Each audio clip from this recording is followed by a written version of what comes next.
이럴 수가 없습니다. 어떻게 한국만이 유일하게 구조에 나설 수 있었을까요? 세계 최강의 역량을 자랑하던 영국 특수부대 SAS Special Air Service 침대는 결국 포기 선언을 하였고 프랑스 웨인 부대 역시 구조작전을 거부하였습니다. 이스라엘군과 독일군은 물론이고 심지어는 미군 자신들마저 희망을 내려놓은 상황이었습니다. 오직 대한민국만이 모두가 불가능하다고 단언했던 임무를 완수해냈습니다. 이 충격적인 사건은 한미동맹의 정의와 의미를 완전히 새롭게 정립하는 계기가 되었으며 지금부터 그 믿을 수 없는 72시간 동안의 기록을 상세히 공개하고자 합니다. 저는 미아프리카 사령부에서 15년 동안 작전 장교로 복무하며 사하라 일대의 대테러 작전을 총지휘해 온 마크 앤더슨입니다. 2024년 5월 그날 역시 여느 때와 다름없이 계획대로 진행되어야 할 작전이었습니다. 5월 14일 새벽 4시 저는 모로코 카사블랑카에 위치한 전방 지휘소에서 작전 모니터를 예의주시하고 있었습니다. 화면에는 리비아 국경 인근 사하라 사막 깊숙한 곳에서 실행 중이던 샌드스톰 작전이 실시간으로 중계되고 있었습니다. 스콧 밀러 중령이 지휘하는 델타포스팀 18명이 국제 테러 조직의 비밀 캠프를 급습하는 핵심 작전이었죠. 목표 제압 완료, 인질 구출 성공, 현재 철수 준비 중입니다. 무정의를 통해 들려온 밀러 중령의 음성은 침착했습니다. 완벽에 가까운 작전이었습니다. 인질 5명 전원이 무사히 구출되었고 테러리스트 12명이 사살되었으며 아군 피해는 전무했습니다. 저는 안도의 한숨과 함께 커피를 한 모금 마셨습니다. 수고했습니다, 밀러. 헬기가 30분 이내로 픽업 지점에 도착할 겁니다. 그러나 갑작스럽게 위성 화면이 심상치 않게 흔들리기 시작했습니다. 처음에는 장비 오작동으로 판단했지만 통신병이 다급하게 외쳤습니다. 대규모 모래 폭풍이 접근 중입니다. 예상보다 훨씬 빠른 속도로 이동하고 있습니다.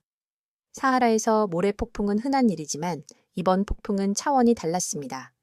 기상위성이 포착한 폭풍의 규모는 상상을 초월했으며 폭 200km, 높이 3km에 달하는 거대한 모래 장벽이 시속 120km로 돌진하고 있었습니다. 밀러, 긴급 상황이다. 대규모 모래 폭풍이 15분 내로 자네 위치에 도달한다. 즉시 대피하라. 제가 다급하게 지시했습니다. 알겠습니다. 차량으로 이동 중. 잠깐, 이게 뭡니까? 밀러의 목소리는 갑자기 극도의 긴장감으로 가득 찼습니다. 앞쪽 지형이 이상합니다. 모래가 마치 물처럼 흐르고 있습니다. 그 순간 저는 온몸에 소름이 돋았습니다. 유사 알리우샤, 즉 흐르는 모래는 사하라 사막의 가장 치명적인 함정이었습니다. 한번 빠지면 늪처럼 모든 것을 빨아들이는 죽음의 모래바다였죠. 후진해! 당장 후진하라고! 제가 필사적으로 소리쳤지만 이미 때는 늦었습니다. 무정위에서는 비명소리와 엔진의 굉금, 그리고 모래가 금속을 갈아먹는 소름 끼치는 마찰음만이 들려왔습니다. 첫 번째 차량이 가라앉고 있다. 두 번째도 맙소사. 밀러의 목소리는 점점 멀어져 갔습니다. 탈출해! 모두 차량에서 나와. 존슨이 모래에. 안 돼! 잡아! 그리고 찾아온 것은 완전한 침묵, 정적이었습니다. 거대한 모래구름에 가려 위성화면 역시 아무것도 보여주지 않았습니다. 밀러, 응답하라. 누구든 대답해. 제가 무정의에 대고 절박하게 외쳤지만 돌아오는 것은 오직 모래바람 소리뿐이었습니다. 약 10분 후 폭풍이 지나가고 위성화면이 다시 선명해졌을 때 저희가 목격한 광경은 충격 그 자체였습니다. 4대의 군용 차량이 있던 자리에는 거대한 모래 구덩이만이 남아 있었고 병사들의 흔적은 어디에서도 찾아볼 수 없었습니다. 저는 즉시 비상 프로토콜을 발동했습니다. 코드 레드, 샌드스톰 팀, 실종. 모든 가용 자산을 동원하여 수색 및 구조를 시작하라. 구조 헬기 2대가 긴급 출동했지만 현장에 도착한 조종사의 보고는 절망적이었습니다. 시야 확보 불가능, 잔류 모래 폭풍이 계속되고 있습니다. 고도를 낮추면 엔진에 모래가 유입될 위험이? 잠깐, 뭔가 보입니다. 희망이 생겼습니다. 하지만 다음 순간 들려온 말은 더 큰 충격이었습니다. 사람이 아닙니다. 차량 잔해입니다. 완전히 모래에 뒤덮여 있고 맙소사? 여기 지형이 계속 변하고 있습니다. 모래가 살아있는 것처럼 움직입니다. 첫 번째 구조 시도는 시작조차 하기 전에 좌절되었습니다. 헬기는 연료 부족으로 귀환해야 했고 지상 구조대는 아예 접근조차 할 수 없었습니다. 유사지대의 정확한 위치를 파악하는 것도 불가능했습니다. GPS 신호는 모래 폭풍의 정전기로 인해 교란되었고 여러 상 카메라는 섭씨 50도가 넘는 사막 표면 온도 때문에 전혀 쓸모가 없었습니다. 6시간이 경과했을 때 기적과 같은 일이 발생했습니다. 미약하지만 분명한 조난 신호가 포착된 것입니다. 그것은 모스부호였습니다. 생존자 15명, 위치 불명, 물 부족, 신속구조 요망. 18명 중 15명, 이미 3명은 저는 그 생각을 애써 떨쳐버리려 했습니다. 지금은 살아남은 사람들을 구출하는 것이 최우선이었으니까요. 하지만 가장 큰 문제는 위치 파악이었습니다. 신호는 잡히지만 정확한 좌표를 알 수 없었습니다. 사하라 사막은 남한 면적의 90배에 달하는 광활한 모래바다이며 그곳에서 15명을 찾는 것은 정말로 모래사장에서 바늘찾기나 다름없었습니다. 설상가상으로 기상청에서 경고가 날아왔습니다. 앞으로 72시간 내에 추가 모래 폭풍이 예상됩니다. 이번 폭풍은 이전보다 훨씬 강력할 것으로 보입니다. 72시간, 그것이 우리에게 남겨진 시간이었습니다. 그 안에 그들을 찾아내지 못한다면 사하라는 그들을 영원히 삼켜버릴 것이었습니다. 구조작전이 본격적으로 개시된 것은 실종 8시간 후였습니다. 저는 긴급 작전 회의를 소집했고 화상으로 연결된 펜타곤 상황실에는 합참의장을 비롯한 군 수뇌부가 모두 모여 있었습니다. 제가 지도를 가리키며 현재 상황을 보고했습니다. 마지막 교신 위치를 중심으로 반경 50km를 수색 범위로 설정했습니다. 하지만 모래 폭풍으로 인한 지형 변화를 고려하면 실제 수색 범위는 이보다 훨씬 광범위해질 수 있습니다. 합참의장이 물었습니다. 구조대의 현황은 제60공수사단에서 차출한 구조팀 40명이 대기 중입니다. 블랙호크 4대와 치누크 2대를 투입할 예정입니다. 그러나 모두가 알고 있었습니다. 이것은 일반적인 구조 작전과는 차원이 다른 문제라는 것을요. 유사지대는 헬기 착륙이 불가능할 뿐 아니라 호버링 상태에서 로프로 내려가는 것도 극도로 위험했습니다. 모래가 계속해서 움직이고 있었기 때문에 발을 디디는 순간 빨려 들어갈 수 있었습니다. 첫 번째 구조대가 현장 상공에 도착한 것은 오후 2시였습니다. 구조대장 이든 벨소령의 목소리가 무정의를 통해 들려왔습니다. 현장 도착. 하지만 시야가 이곳은 정말 지옥 같습니다. 모래바람이 계속 불고 있어서 20미렌토 앞도 보이지 않습니다. 열화상으로 스캔해봐. 제가 지시했습니다. 이미 실시 중입니다만 잠깐 뭔가 잡혔습니다. 동쪽 니오크로레비트 지점에서 열원이 감지됩니다. 인간의 청화 유사한. 아니, 너무 많습니다. 적어도 50개 이상의 열원입니다. 순간 희망이 솟아올랐지만 곧바로 실망으로 바뀌었습니다. 확인 결과, 그것은 낙타떼였습니다. 야생 낙타들이 바위 그늘에 모여 있었던 것입니다. 이런 식으로 귀중한 시간이 흘러갔습니다. 열원을 발견할 때마다 확인해 보면 동물이거나 뜨거운 바위였고 간혹 사람 같은 형체가 보여도 가까이 가면 신기루처럼 사라졌습니다. 해가 지기 시작하자 사막의 온도는 급격히 하강하기 시작했습니다. 낮에는 섭씨 50도를 넘던 기온이 밤에는 영상 5도까지 떨어졌습니다. 이러한 극심한 일교차는 탈수와 더불어 생존자들의 체력을 급속도로 소진시킬 것이었습니다. 야간 수색을 계속하겠습니다. 벨 소령이 보고했지만 저는 불안했습니다. 야간 비행은 더욱 위험했고 모래 폭풍이 산발적으로 발생하는 상황에서는 특히 그러했습니다. 밤 11시 악몽 같은 일이 발생했습니다. 메이데이! 메이데이! 엔진의 모래가 구조 헬기 한 대가 갑작스러운 모래 돌풍에 휩쓸려 엔진이 정지되었습니다. 조종사는 필사적으로 비상 착륙을 시도했지만 결국 추락하고 말았습니다. 다른 헬기 조종사의 비명 같은 보고가 들려왔습니다. 블랙호크 2호가 추락했습니다. 위치는 정확히 알 수 없습니다. 모래먼지가 너무 심해서 이제 구조해야 할 사람이 더 늘어났습니다. 추락한 헬기의 승무원 6명까지. 다행히 이들은 무전 연락이 되고 있었지만 역시 유사지대 근처에 불시착한 상황이었습니다. 24시간이 경과했을 때 두 번째 모스 신호가 도착했습니다. 생존자 13명, 2명 추가 사망, 물 떨어짐, 도움 절실. 또 2명이 저는 주먹을 불끈 쥐었습니다. 시간이 우리의 가장 큰 적이었습니다. 펜타곤에서 누군가 제안했습니다. 지상으로 접근하는 것은 어떻습니까? 이미 시도했습니다. 제가 대답했습니다. 하지만 유사지대까지 도달할 길이 없습니다. 가장 가까운 도로에서도 150km 이상 떨어져 있고 그나마도 모래에 묻혀 있습니다. 특수 제작된 사막용 차량이라 해도 그 거리를 주파할 수 없습니다. 절망적인 분위기가 회의실을 감쌌습니다. 세계 최강의 미군이 자국 병사 15명을 구출하지 못하고 있다는 현실이 모두를 압도했습니다. 새벽 4시 프랑스군으로부터 연락이 왔습니다. 우리가 도울 수 있습니다. 웨인 부대에 사하라 전문 부대를 파견하겠습니다. 프랑스 웨인 부대는 사하라 사막에서 100년 이상 작전을 수행해온 전설적인 부대였습니다. 희망이 다시 피어올랐습니다. 하지만 12시간 후 그들이 보낸 보고는 충격적이었습니다. 접근 불가, 유사지대가 예상보다 훨씬 넓고 불안정합니다. 우리 병사 3명이 모래에 빠졌다가 간신히 구조되었습니다. 이것은 자살 행위입니다. 프랑스군마저 포기했습니다. 그들조차 해내지 못한다면 대체 누가 해낼 수 있단 말인가요? 48시간이 지났고 세 번째 신호가 도착했습니다. 이번 신호는 더욱 약하고 간헐적이었습니다. 11명 살아 있다. 또 2명이 사막의 품에 안긴 것이었습니다.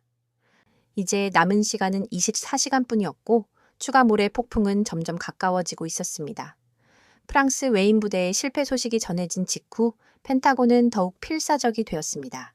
국방장관이 직접 나서서 전 세계 동맹국들에게 도움을 요청했습니다. 가장 먼저 응답한 것은 영국이었습니다. 우리 SAS를 보내겠습니다. 사막전 경험이 풍부한 최정예 요원들입니다. 영국 특수공군연대 SAS는 제2차 세계대전 때부터 북아프리카 사막에서 활약한 전설적인 부대였습니다. 그들이라면 뭔가 다를 것이라고 모두가 기대했습니다. 8시간 후 AS팀 24명이 C-130 수송기를 타고 도착했습니다. 팀장 로버트 프레이저 소령은 자신감에 차 있었습니다. 우리는 야간 침투를 시도하겠습니다. 어둠은 우리의 친구입니다. 그들의 계획은 정교했습니다.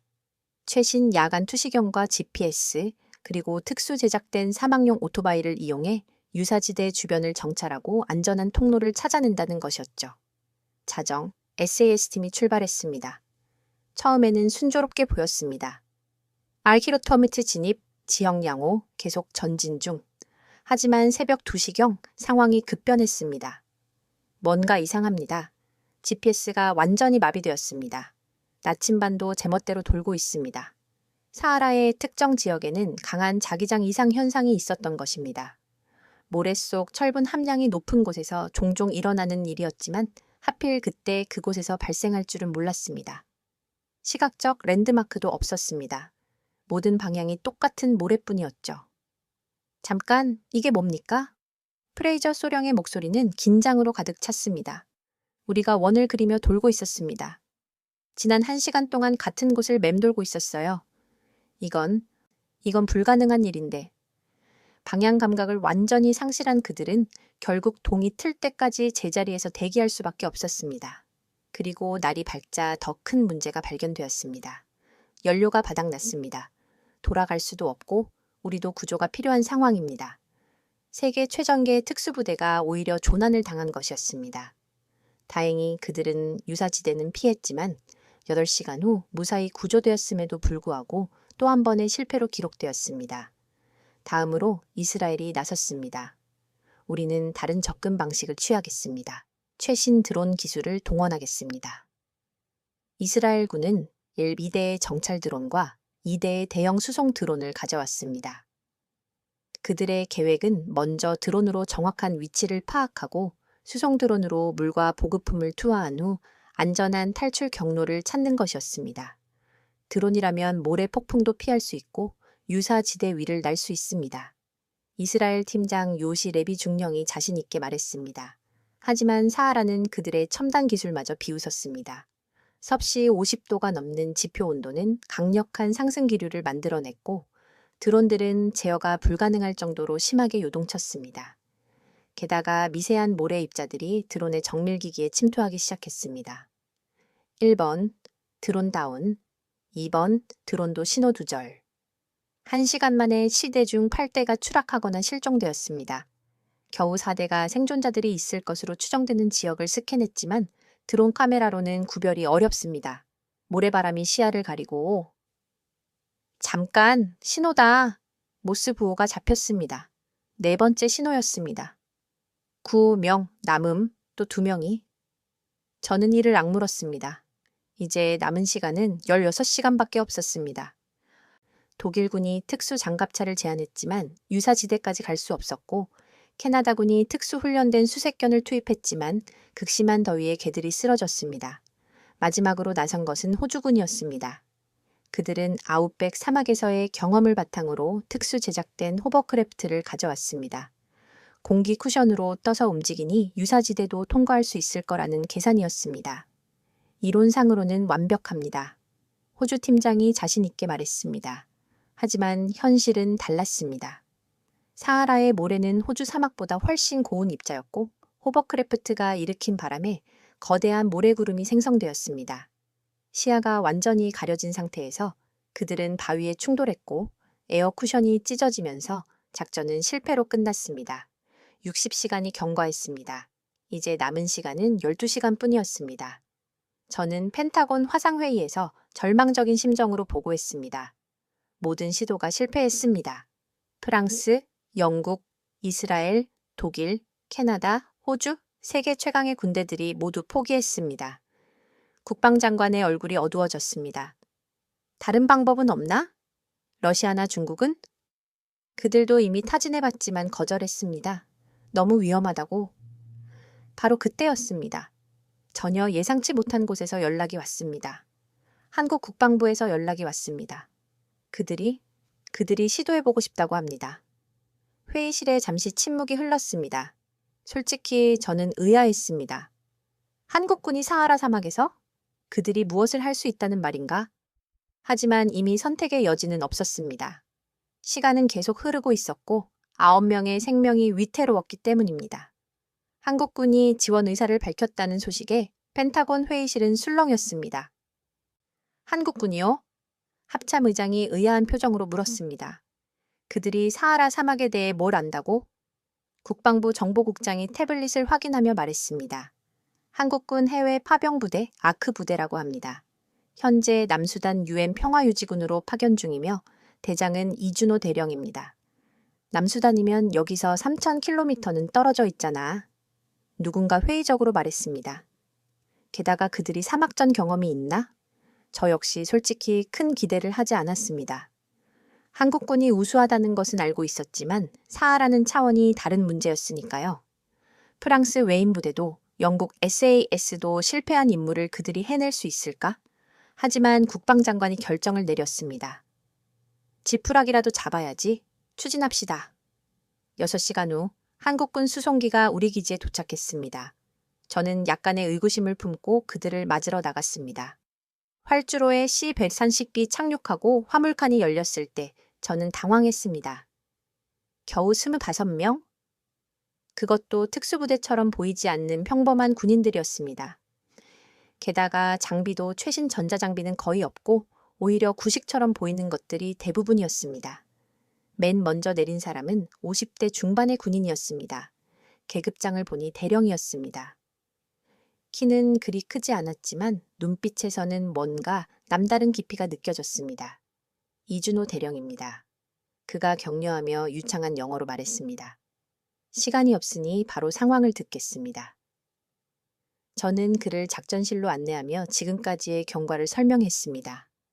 놀랍게도 그는 기술적인 세부 사항보다는 엉뚱한 질문들을 했습니다. 이 지역에 베두인 부족이 있습니까? 네. 네. 하지만 그들은 이런 극한 지역에는 가지 않습니다.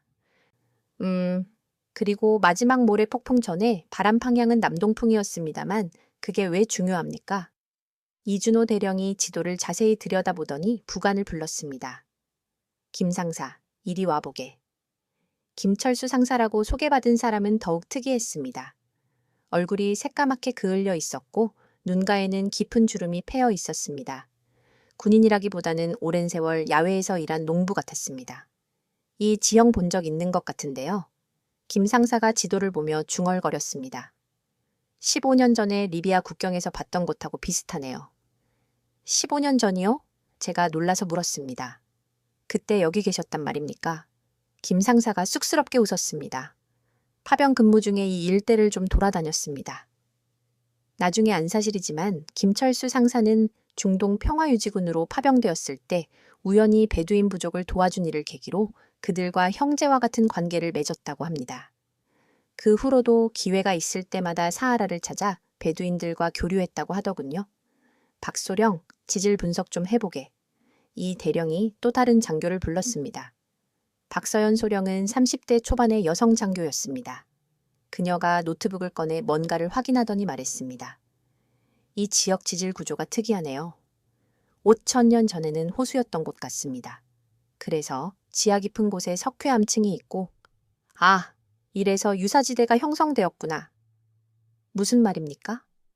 제가 물었습니다. 유사는 그냥 생기는 게 아닙니다. 특정 조건이 맞아야 해요. 지하 수맥, 모래 입자 크기, 그리고 밑에 있는 안반 구조까지 이 데이터를 분석하면 그녀의 손가락이 키보드 위를 날아다녔습니다.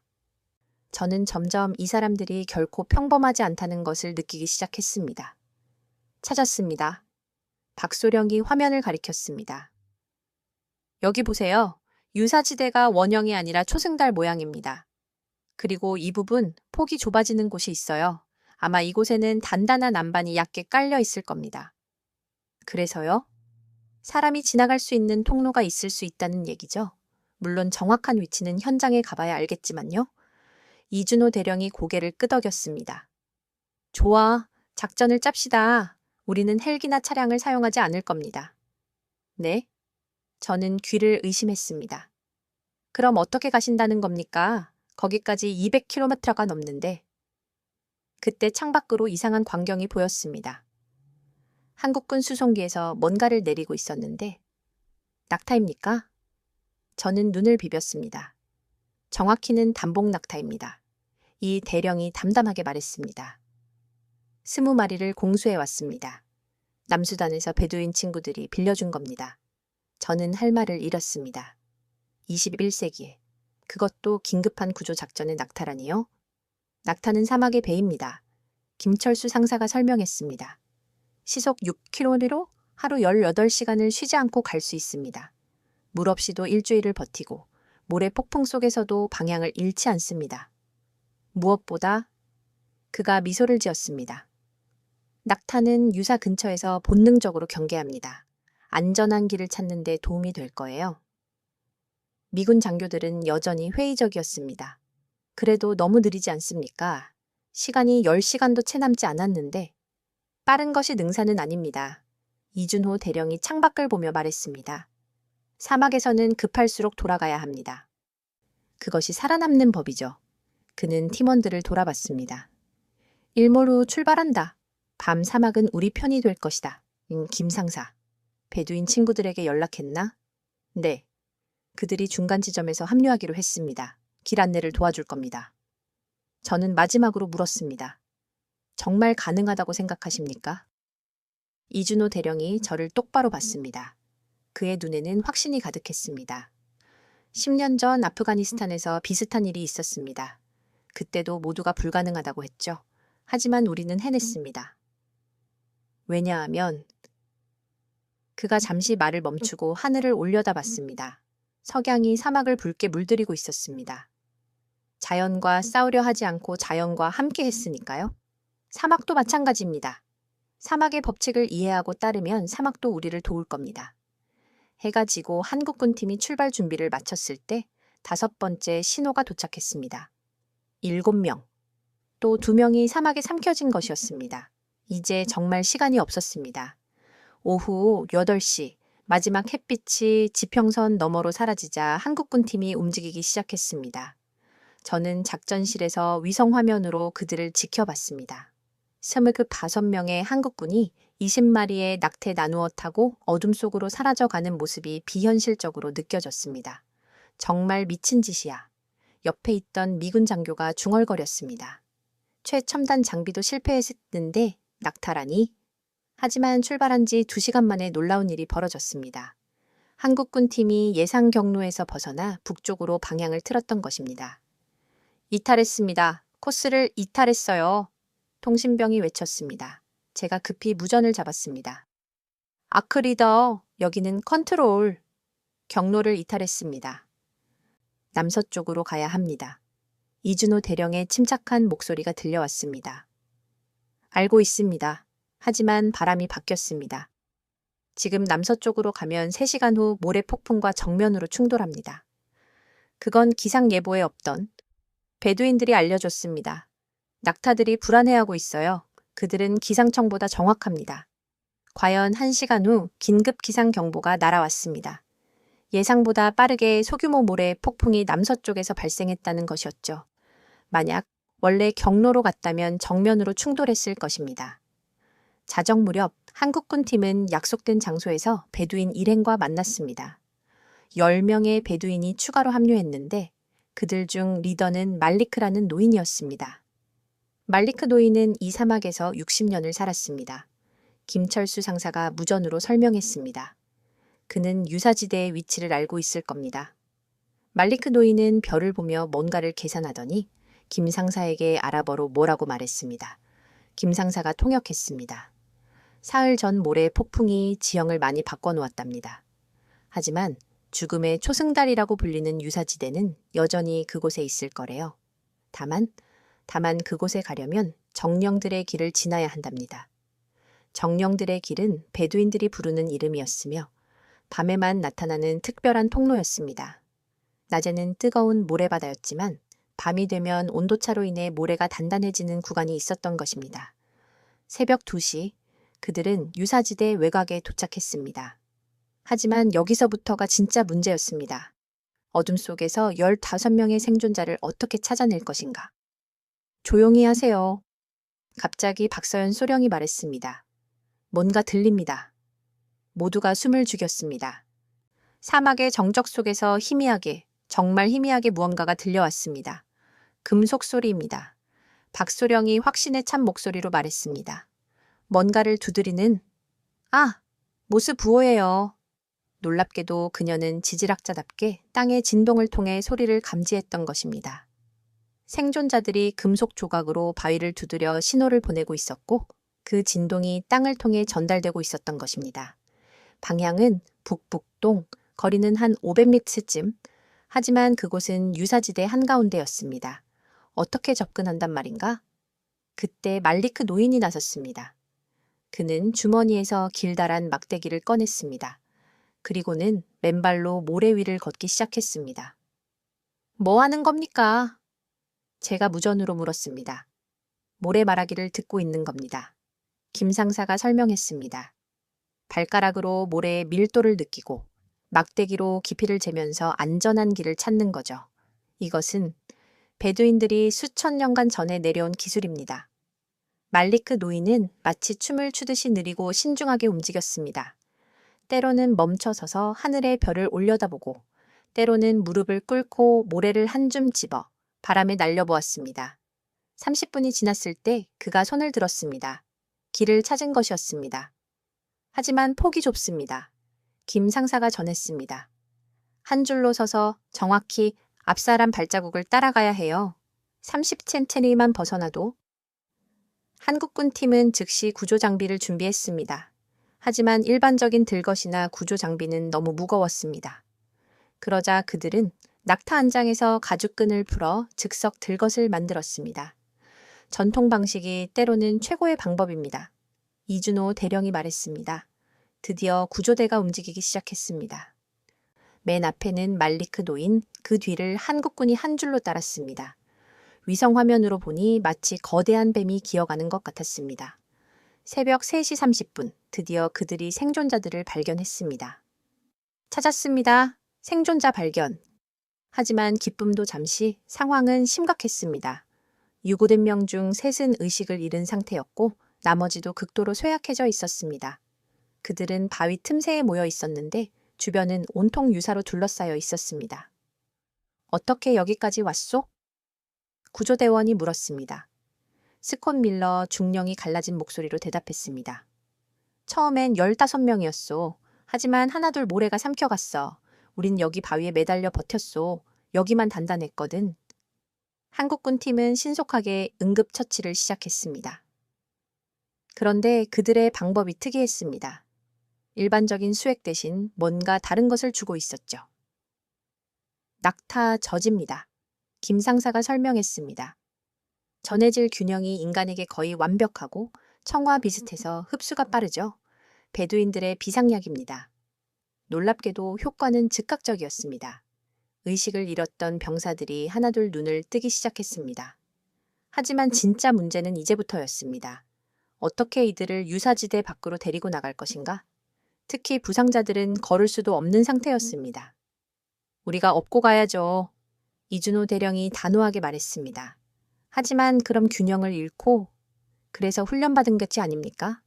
한국군 병사들은 2명씩 조를 짜서 부상자들을 등에 업었습니다. 그리고는 다시 그 위태로운 길을 되돌아가기 시작했습니다. 한 발 한 발이 생사를 가르는 순간이었습니다. 어둠 속에서 오직 앞사람의 발자국만 보고 걷는다는 것은 극도의 집중력이 필요했고 게다가 사람을 업고 있으니 더욱 힘들었을 것입니다. 새벽 4시 45분 마침내 그들이 안전지대에 도착했을 때 모두가 환호했습니다. 하지만 이준호 대령은 여전히 긴장을 늦추지 않았습니다. 아직 끝난 게 아닙니다. 여기서 안전한 곳까지는 50km. 그리고 그가 동쪽 하늘을 봤습니다. 희미하게 밝아오고 있었죠. 해가 뜨면 온도가 급상승할 겁니다. 서둘러야 합니다. 해가 뜨기 시작하자 사막의 온도가 급격히 올라가기 시작했습니다. 새벽 5시에 섭씨 25도였던 기온이 6시가 되자 35도를 넘어섰습니다. 이 속도라면 1시간 후엔 45도가 넘을 겁니다. 박서연 소령이 걱정스럽게 말했습니다. 부상자들이 버틸 수 있을까요? 이준호 대령은 주변을 둘러보더니 결정을 내렸습니다. 여기서 쉬어가야겠습니다. 김 상사, 그늘막을 칠 만한 곳이 있나? 김철수 상사가 말리크 노인과 뭔가 의논하더니 동쪽을 가리켰습니다. 1km쯤 가면 바위지대가 있답니다.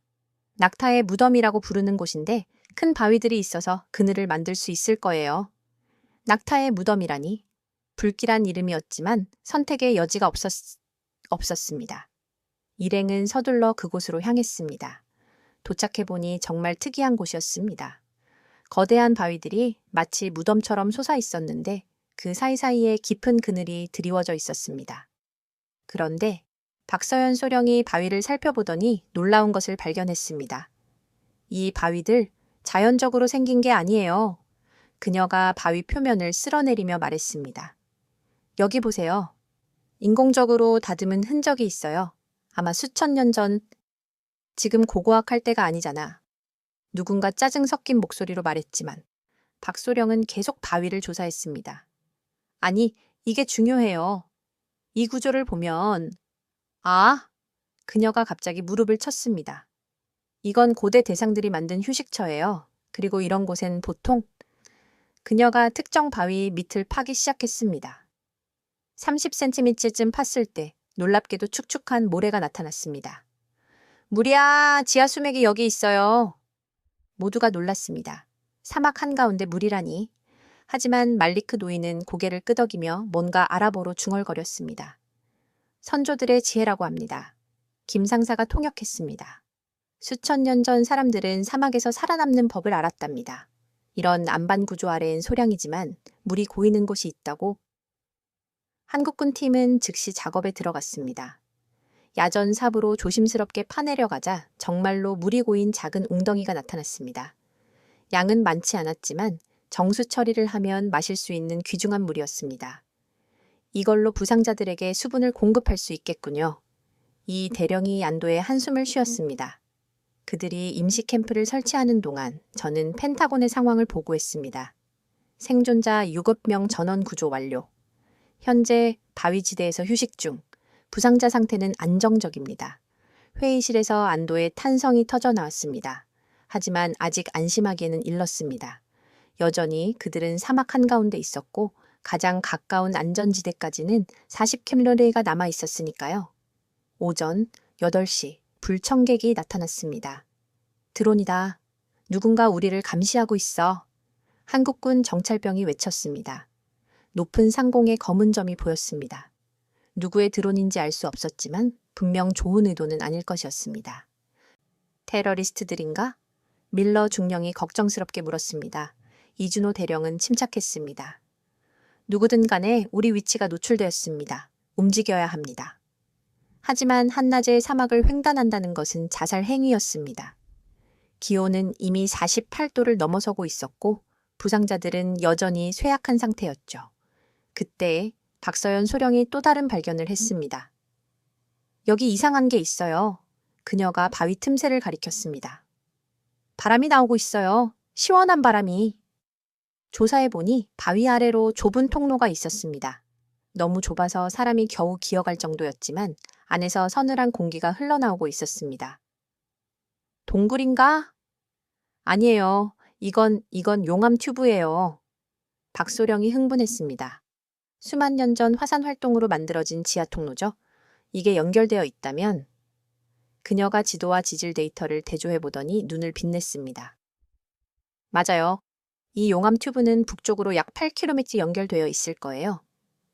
그쪽 끝은 와디, 그러니까 마른 강바닥과 연결되어 있을 겁니다. 지하 통로를 이용한다. 위험하지만 드론의 감시를 피하고 뜨거운 햇빛도 피할 수 있는 방법이었습니다. 하지만 너무 좁아요. 누군가 우려했죠. 부상자들을 어떻게? 그래서 우리가 있는 거 아닙니까? 한국군 병사 하나가 말했습니다. 좁은 곳은 우리 전문이죠. 땅굴 훈련 많이 했잖아요. 한국군의 특성상 북한의 땅굴에 대비한 훈련을 많이 한다는 것을 저도 알고 있었습니다. 그것이 이런 곳에서 도움이 될 줄이야. 탐색조가 먼저 들어갔습니다. 30분 후 그들이 무전으로 보고했습니다. 통과 가능합니다. 중간에 넓은 공간도 있고 놀라운 게 있어요. 벽화가 있습니다. 고대 벽화가? 저는 믿기지 않았지만 그들이 보낸 사진을 보고 놀랐습니다. 동굴 벽면에 낙타와 사람들이 그려져 있었고 물결무늬 같은 것도 있었죠. 이건 고대 교역로였어요. 박소령이 설명했습니다. 사하라가 지금처럼 완전한 사막이 되기 전 여기도 교역로였던 거죠. 상인들이 더위를 피해 이 통로를 이용했던 것 같아요. 결국 그들은 지하 통로로 이동하기로 결정했습니다. 부상자들을 들것에 실어 조심스럽게 옮기기 시작했습니다. 통로는 정말 좁았습니다. 어떤 곳은 배를 깔고 기어가야 할 정도였지만 한국군 병사들은 놀라운 팀워크를 보여줬습니다. 앞사람이 뒤에 오는 사람을 위해 통로를 정리하고 서로를 밀고 당기며 전진했습니다. 2시간에 걸친 힘든 이동 끝에 그들은 넓은 공간에 도착했어요. 그곳은 마치 지하 성당 같았습니다. 높이가 실매의 눈은 되어 보였고 천장에는 작은 구멍들이 있어 희미한 빛이 들어왔습니다. 여기서 잠시 쉬어가죠. 이 대령이 말했습니다. 그런데 그때 밖에서 폭발음이 들렸습니다. 둔탁한 소리가 지하까지 울려왔습니다. 뭐야? 박격포 소리 같은데. 밀러 중령이 긴장했습니다. 무정위에서 한국군 정찰병의 다급한 목소리가 들렸습니다. 적 발견. 무장 세력 약 30명이 우리가 있던 바위 지대를 수색 중입니다. 테러리스트들이었습니다. 그들도 미군 생존자들을 찾고 있었던 거죠. 포로로 잡거나 더 나쁜 목적으로. 통로 입구는? 이 대령이 물었습니다. 아직 발견 못한 것 같습니다. 하지만 시간 문제일 겁니다. 일행은 서둘러 이동을 재개했습니다. 하지만 통로는 점점 복잡해졌어요. 갈래길이 나타나고 어느 쪽이 맞는 길인지 알 수 없었죠. 그때 김철수 상사가 나섰습니다. 바람을 따라가면 됩니다. 출구 쪽에서 불어오는 바람이 있을 거예요. 그는 손에 침을 묻혀들어 올리며 미세한 바람의 방향을 감지했어요. 원시적인 방법이었지만 가장 확실한 방법이기도 했죠. 또 1시간을 이동한 끝에 드디어 밝은 빛이 보이기 시작했습니다. 출구가 가까웠어요. 하지만 밖으로 나가자 새로운 문제가 기다리고 있었습니다. 그들이 나온 곳은 깊은 계곡이었고 양쪽은 가파른 절벽이었습니다. 그리고 계곡 입구 쪽에서 저건 테러리스트들이 오고 있어. 먼지 구름과 함께 차량들이 접근하고 있었습니다. 뒤쫓아온 것이 아니라 우연히 이쪽으로 오고 있었던 것 같았지만 어쨌든 퇴로가 막힌 셈이었습니다. 어떻게 하죠? 밀러가 물었습니다. 이준호 대령은 계곡 위쪽을 올려다보았습니다. 그리고는 놀라운 결정을 내렸습니다. 올라갑니다.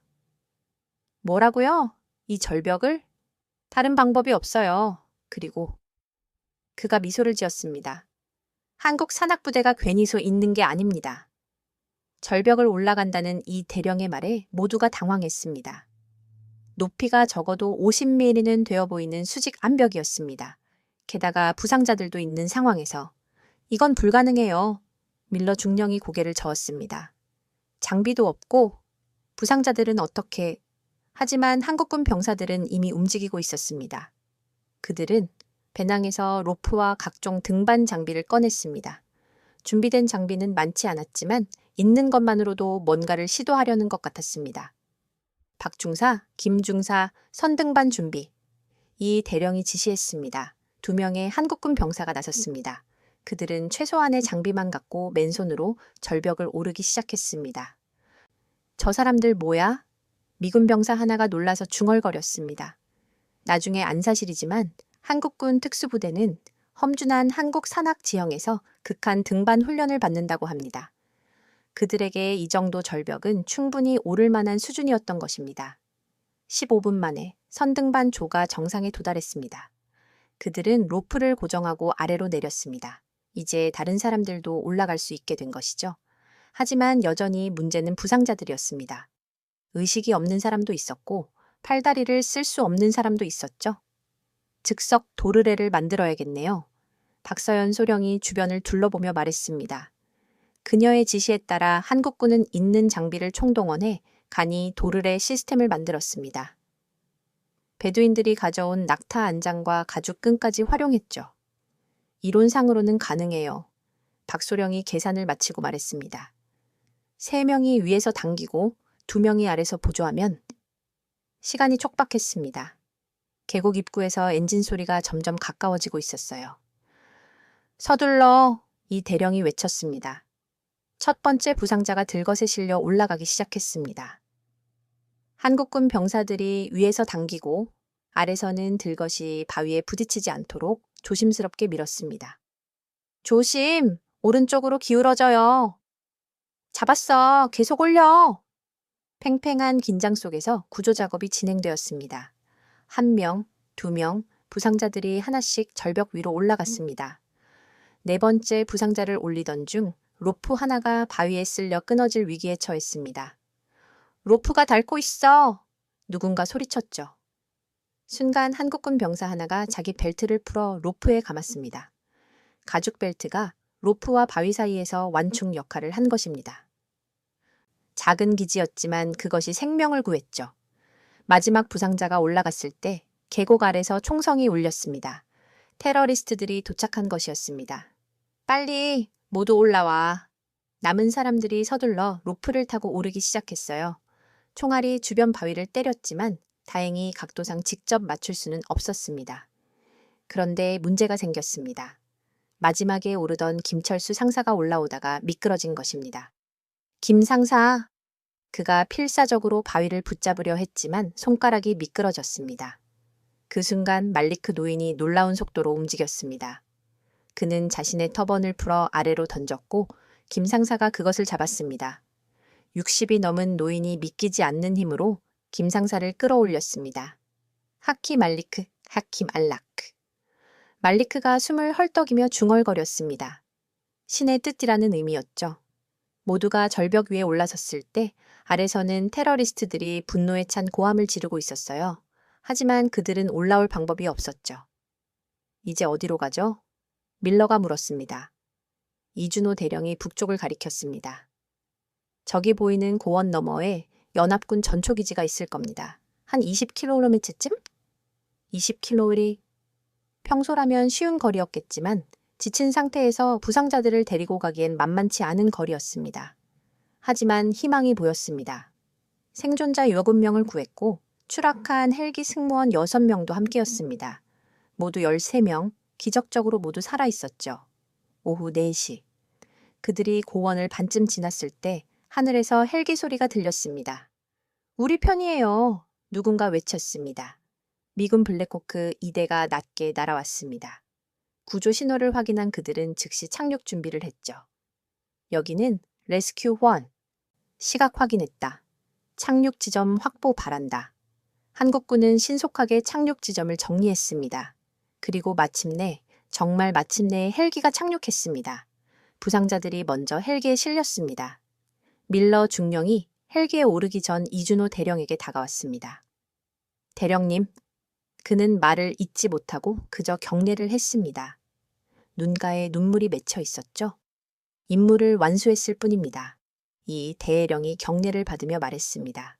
김철수 상사는 말리크 노인과 작별 인사를 나누고 있었습니다. 두 사람은 굳게 포옹했습니다. 인샬라 다시 만날 거예요. 말리크가 말했습니다. 인샬라. 김 상사가 답했습니다. 신의 뜻이라면 이라는 의미였죠. 박서연 소령은 마지막까지 지질 샘플을 채취하고 있었습니다. 이 데이터는 정말 귀중해요. 앞으로 사막작전에 큰 도움이 될 거예요. 유사지대 예측, 지하수맥 위치, 그리고 고대 통로들의 위치까지. 헬기가 이륙하면서 저는 위성 화면으로 그 광경을 지켜봤습니다. 한국군과 베두인들이 손을 흔들며 헬기를 배웅하는 모습이 비현실적이었습니다. 그들은 해냈습니다. 세계 최강의 특수부대들이 모두 실패한 임무를 단순하면서도 지혜로운 방법으로 성공시킨 것입니다. 첨단 장비 대신 낙타를, GPS 대신 별을, 컴퓨터 대신 고대의 지혜를 사용하여 말이죠. 저녁 6시 구조된 모든 인원이 안전하게 기지에 도착했습니다. 의료진이 대기하고 있었고 부상자들은 즉시 치료를 받기 시작했습니다. 기적이었습니다. 정말로 기적이었습니다. 6~5명으로 줄어들었던 생존자들이 모두 살아 돌아왔고 추락한 헬기 승무원들까지 전원 구조되었으니까요. 구조작전이 성공적으로 끝났다고 생각한 순간 예상치 못한 위기가 닥쳤습니다. 긴급 상황입니다. 통신병이 다급하게 외쳤어요. 한국군 팀이 기지로 복귀하던 중 대규모 적과 조우했습니다. 저는 즉시 상황실로 달려갔습니다. 위성 화면에는 충격적인 장면이 펼쳐지고 있었죠. 한국군과 베두인 일행을 테러리스트 차량 10여 대가 포위하고 있었던 것입니다. 어떻게 된 거야? 아마 헬기를 추적했거나 애초부터 이동 경로를 예상하고 매복했던 것 같습니다. 이준호 대령의 목소리가 무전으로 들려왔습니다. 적 병력 약 80명, 중화기로 무장. 현재 바위 뒤에 엄폐 중이나 포위되었습니다. 80대 25. 게다가 한국군은 구조작전을 위해 왔기에 중화기가 없었습니다.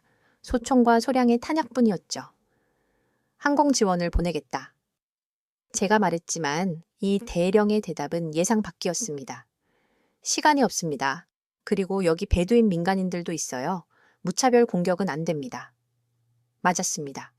말리크와 베두인들이 함께 있었죠. 그들을 위험에 빠뜨릴 수는 없었습니다. 그럼 어떻게? 우리가 해결하겠습니다. 잠시만 기다려 주십시오. 이 대령이 뭔가 계획이 있는 것 같았습니다. 하지만 도대체 어떻게? 15분 후 놀라운 일이 벌어졌습니다. 갑자기 테러리스트들 사이에서 혼란이 일어나기 시작한 것입니다. 그들이 서로를 의심하며 총구를 겨누고 있었죠. 뭐가 어떻게 된 거야? 곧 그 이유가 밝혀졌습니다. 김철수 상사가 베두인들과 함께 뭔가를 한 것이었습니다.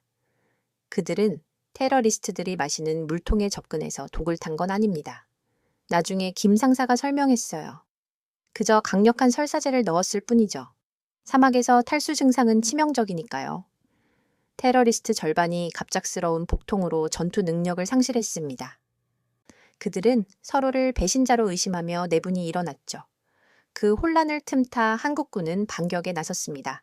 하지만 여전히 수적 열세였습니다. 그때 또 다른 기적이 일어났습니다. 남쪽에서 모래먼지가 피어오르더니 낙타를 탄 베두인 전사 50여 명이 나타난 것입니다. 말리크의 부족민들입니다. 김 상사가 외쳤습니다. 알고 보니 말리크가 미리 자기 부족에게 연락을 해 두었던 것이었습니다. 그들의 은인을 구하러 온 것이었죠. 베두인들의 전투 방식은 독특했습니다. 그들은 낙타를 타고 질주하며 정확한 사격을 가했습니다. 수백 년간 사막에서 살아온 그들에게 이런 전투는 익숙한 일이었죠. 좌측 돌파구가 열렸습니다. 한국군 정찰병이 보고했어요. 지금이다. 이동. 한국군과 베두인들이 일사불란하게 움직였습니다. 한국군이 엄호 사격을 하는 동안 베두인들이 낙타로 길을 열었죠. 하지만 테러리스트들도 필사적이었습니다. 그들은 차량으로 추격해왔습니다. RPG다! 누군가 외쳤어요. 로켓포가 날아왔지만 놀랍게도 빗나갔습니다. 아니, 정확히는 빗나간 게 아니었습니다. 모래바람이다! 박서연 소령의 예측대로 오후 5시경 강한 모래바람이 불기 시작한 것이었습니다. 시야를 가리는 모래구름이 천연 연막이 되어주었죠. 바람을 등지고 가세요. 박소령이 외쳤습니다. 이 바람은 1시간은 지속될 거예요. 그들은 모래바람을 방패 삼아 북쪽으로 질주했습니다. 테러리스트들은 시야를 잃고 엉뚱한 방향으로 총을 쏘았습니다. 30분 후 그들은 안전지대에 도달했습니다. 미군 전초기지가 보이자 테러리스트들은 추격을 포기했습니다. 전원 무사합니다. 이 대령이 보고했을 때 저는 안도의 한숨을 내쉬었어요. 하지만 이야기는 여기서 끝이 아니었습니다. 그날 밤 구조된 미군의 디브리핑 과정에서 충격적인 사실이 밝혀졌습니다. 그들이 왜 그 위험한 지역에 있었는지, 그리고 왜 테러리스트들이 그토록 필사적으로 그들을 쫓았는지 밀러 중령이 고백했습니다. 우리는 단순한 인질 구출이 아니었습니다. 테러 조직의 핵심 인물을 제거하는 임무였죠. 그리고 그는 잠시 말을 멈췄다가 이어갔습니다. 우리가 확보한 정보가 있습니다. 테러 조직이 이 지역 어딘가에 화학무기를 숨겨두었다는 그 위치를 아는 사람을 우리가 잡았었어요. 그래서였구나. 테러리스트들이 그토록 필사적이었던 이유가. 그 사람은 어디에? 제가 물었습니다. 살아 있습니다. 부상자 중 한 명으로 위장시켰죠. 한국군도 모르게. 저는 놀랐습니다. 그 위험한 작전 내내 그런 중요한 인물이 함께 있었다니. 이제 그 정보로 화학무기를 찾을 수 있겠군요. 네, 수많은 생명을 구할 수 있을 겁니다. 그리고 이 모든 게 한국군 덕분입니다. 일주일 후 특별한 시상식이 모로코 카사블랑카 미군 기지에서 열렸습니다. 규모는 작았지만 그 의미는 결코 작지 않았습니다. 이준호 대령과 한국군 팀원들, 그리고 특별 게스트로 초청된 말리크와 베두인 대표들이 참석했죠. 구조된 미군 생존자들도 모두 자리를 함께 했습니다. 미아프리카 사령부 사령관이 직접 훈장을 수여했어요. 여러분은 불가능을 가능으로 만들었습니다. 천막안덱 안더즈 오덕 최치 첨단 기술이 아닌 고대의 지하기로 힘이 아닌 자연과의 조화로 기적을 이뤄냈습니다. 이준호 대령이 답사를 했습니다. 사막이 우리에게 가르쳐 준 것이 있습니다. 때로는 가장 단순한 방법이 가장 효과적이라는 것을, 그리고 진정한 힘은 첨단 장비가 아니라 서로를 신뢰하고 돕는 마음에서 나온다는 것을요. 그의 말이 끝나자 밀러 중령이 일어났습니다. 그는 한국군 팀원들 앞으로 걸어가 한 명 한 명과 악수를 나눴습니다. 제 목숨의 은인들입니다. 평생 잊지 못할 겁니다. 특히 감동적이었던 것은 김철수 상사와 말리크의 우정이었습니다. 말리크는 김 상사에게 특별한 선물을 했을 텐데 그것은 대대로 내려온 베두인 족장의 단검이었습니다. 이제 당신은 우리 부족의 명예전사입니다. 말리크가 말했습니다. 박서연 소령은 이번 작전을 통해 수집한 지질 데이터를 미군과 공유했습니다. 이 데이터는 앞으로 사하라 지역 작전에 혁명적인 변화를 가져올 겁니다. 유사지대 예측, 지하 수맥 위치, 그리고 고대 통로들의 위치까지 수많은 생명을 구할 수 있을 거예요. 시상식이 끝난 후 저는 이준호 대령과 따로 이야기를 나눴습니다. 어떻게 그런 결정들을 내릴 수 있었습니까? 낙타를 이용하고 고대 통로를 찾고.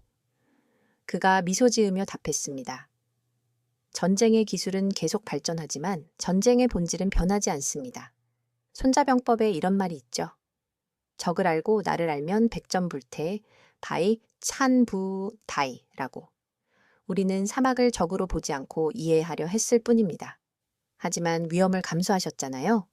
미군도 우리를 위해 목숨을 걸었습니다. 한국전쟁 때도 그 이후에도 계속, 이번엔 우리가 보답할 차례였죠. 그의 말에 저는 가슴이 뜨거워졌습니다. 동맹이란 바로 이런 것이구나 싶었습니다. 며칠 후 밀러 중령이 제공한 정보로 테러 조직의 화학무기 저장고가 발견되었습니다. 수톤에 달하는 치명적인 화학무기가 압수되었고 수많은 생명을 구할 수 있었죠. 이 작전의 성공은 미군의 사막전 교리에도 큰 영향을 미쳤습니다.